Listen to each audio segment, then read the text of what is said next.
हाँ तो party scene कुछ ऐसा है कि जब आप अश्नीर ग्रोवर के इंस्टाग्राम हैंडल पर जाओगे तो आप वहाँ पर लिखा हुआ देखोगे कि he is building unity Small Finance bank. तो बहुत से लोगों को ये लगता है कि अश्नीर ग्रोवर भारत पे के अलावा एक बैंक भी ओन करते हैं जिसका नाम है यूनिटी स्मॉल फाइनेंस बैंक। तो दोस्तों आज इस वीडियो में हम पता लगाएंगे कि क्या अश्नीर ग्रोवर भारत पे के अलावा एक बैंक भी ओन करते हैं और क्या Ashneer Grover unity Small Finance bank में कुछ हिस्सेदारी रखते हैं। बट इस वीडियो को स्टार्ट करने से पहले मैं आप लोगों को एक चीज़ बता दूं कि जब भी कोई नया बैंक मार्केट में आता है और अपने ऑपरेशंस को कमेंस करने से पहले, अपने सारे बिजनेस ऑपरेशंस को स्टार्ट करने से पहले उसे आरबीआई से मंजूरी लेनी होती है और आरबीआई से लाइसेंसिंग लेनी होती है। आरबीआई किसी भी नए बैंक को लाइसेंसिंग तभी प्रोवाइड करता है जब वो नया बैंक आरबीआई के सारे एलिजिबिलिटी क्राइटेरियाज को मैच करता है और आरबीआई उस बैंक के सारे फंडामेंटल्स को बहुत डीपली समझता है और बहुत डीपली उनको एनालाइज करता है। उसके बाद ही उस बैंक को मंजूरी देता है, उस बैंक को लाइसेंस प्रोवाइड करता है।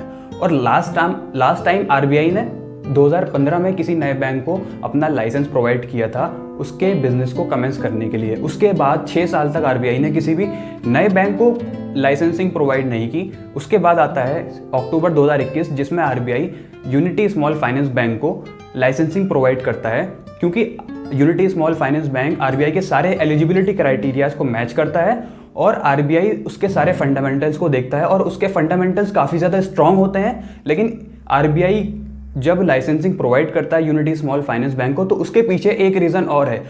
जैसे कि आप लोग शायद जानते हो कि 2019 में एक बहुत बड़ा बैंकिंग स्कैम हुआ था, बैंकिंग फ्रॉड हुआ था, जिसमें बहुत सारे लोगों ने, जो कि पीएमसी डिपॉजिटर्स थे, Punjab and Maharashtra cooperative bank के जितने भी डिपॉजिटर्स थे, उन सब डिपॉजिटर्स ने अपने 8,000 करोड़ से भी ज़्यादा रुपए खो दिए थे उस फ्रॉड के चलते।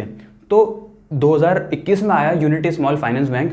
यूनिटी स्मॉल फाइनेंस बैंक आकर के आरबीआई से कहता है कि जितने भी डिपॉजिटर्स ने पीएमसी स्कैम की वजह से अपने पैसे गंवाए थे, हम उन सारे इन्वेस्टर्स को, उन सारे डिपॉजिटर्स को उनके पैसे वापस लौटाएंगे। लेकिन एक थ्रेशोल्ड रखा था उन्होंने, यूनिटी स्मॉल फाइनेंस वालों ने एक थ्रेशोल्ड रखा था जो कि 5 लाख रुपए का था। फॉर एग्जांपल, अगर किसी डिपॉजिटर ने पीएमसी बैंक के स्कैम के चलते अपने 3 लाख रुपए गंवाए थे तो उसको उसके पूरे 3 लाख रुपए मिलेंगे। लेकिन अगर कोई डिपॉजिटर है जिसने पीएमसी बैंक में 10 लाख रुपए जमा कराए हुए थे और उसके सारे के सारे 10 लाख रुपए डूब गए थे, तो यूनिटी स्मॉल फाइनेंस बैंक उसको पूरे 10 लाख रुपए प्रोवाइड नहीं करेगा, उसको सिर्फ और सिर्फ 5 लाख रुपए प्रोवाइड करेगा, जो कि थ्रेश होल्ड अमाउंट है। 5 लाख रुपए से ज्यादा एक भी रुपया वो किसी भी डिपॉजिटर को प्रोवाइड नहीं करेगा। तो इस वजह से भी आरबीआई ने यूनिटी स्मॉल फाइनेंस बैंक को उसकी लाइसेंसिंग प्रोवाइड की और उसको उसके ऑपरेशंस कमेंस करने की मंजूरी दी। और उसके बाद नवंबर 2021 में यूनिटी स्मॉल फाइनेंस बैंक ने अपने सारे ऑपरेशंस को कमेंस करना स्टार्ट कर दिया था।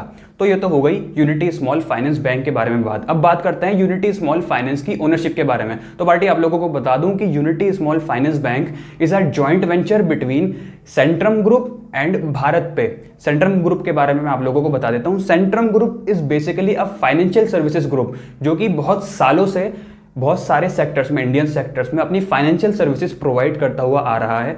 और बात करें भारत पे के बारे में, जिसके बारे में आप सब लोग जानते ही हैं, जिसको अश्नीर ग्रोवर और शाश्वत जी ने स्टार्ट किया था। आई थिंक 2018 में इन्होंने स्टार्ट किया था। और भारत पे is one of the leading and fastest growing fintech platform right now in India. तो ये तो हो गई भारत पे और सेंट्रम ग्रुप के बारे में बात। लेकिन मैं आप लोगों को बता दूं कि Centrum group unity Small Finance bank का 51% स्टेक होल्ड करता है और बचा हुआ 49% स्टेक भारत पे ओन करता है। तो इसमें जो लीडिंग स्टेक होल्डर हुआ वो हो गया सेंट्रम ग्रुप।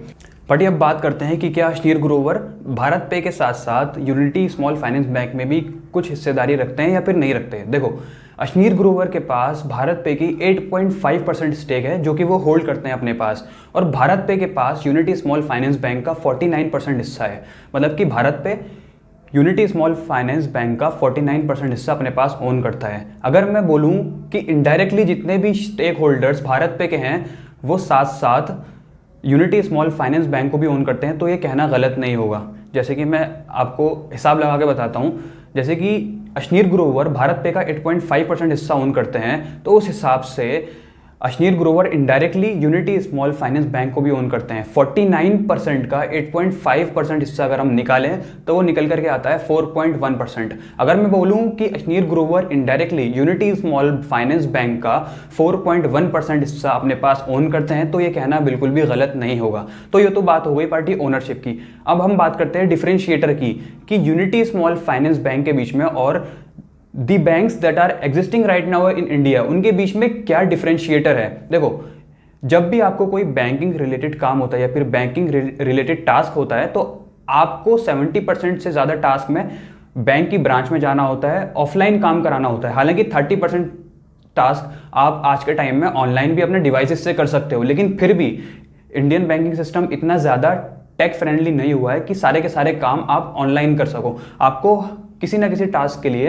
अभी भी आज भी अपनी ब्रांच में विजिट करना होता है, ऑफलाइन काम कराना होता है। वहीं दूसरी तरफ बात करें यूनिटी स्मॉल फाइनेंस बैंक की, तो यूनिटी स्मॉल फाइनेंस बैंक का कहना है कि वो आने वाले टाइम के फुली डिजिटलाइज्ड बैंक बनने वाले हैं और बन करके दिखाएंगे भी। मतलब कि अगर आपको कोई भी बैंकिंग रिलेटेड काम फ्यूचर में पड़ेगा तो आप यूनिटी स्मॉल फाइनेंस बैंक के साथ सारे के सारे काम उनकी अपने ऑनलाइन डिवाइसेस पर कर सकते हैं, उनकी वेबसाइट पर जाकर, उनके ऑनलाइन प्लेटफॉर्म्स से।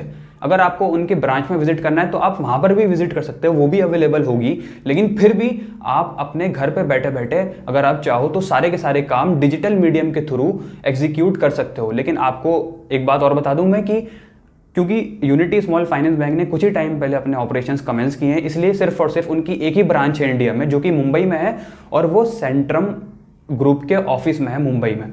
तो पार्टी आज की इस वीडियो में इतना ही। अगर आपको इसी तरीके की फैक्चुअल वीडियोस पसंद आती हैं तो आप इस चैनल को सब्सक्राइब कर सकते हैं, क्योंकि आने वाले टाइम में फ्यूचर में मैं ऐसी बहुत सारी वीडियोस अपने चैनल पर लाने वाला हूं। और अगर आपके जहन में कोई इंटरेस्टिंग टॉपिक है और आपको लगता है कि उस पर मैं वीडियो बना सकता हूं तो आप उस टॉपिक को कमेंट बॉक्स में कमेंट करके ज़रूर बताइएगा। मैं उस टॉपिक को बिल्कुल कंसिडर करूंगा और उस पर वीडियो लाने का बहुत ट्राई करूंगा ज़्यादा। तो मिलते हैं नेक्स्ट वीडियो में। टिल देन स्टे टन टनाटन।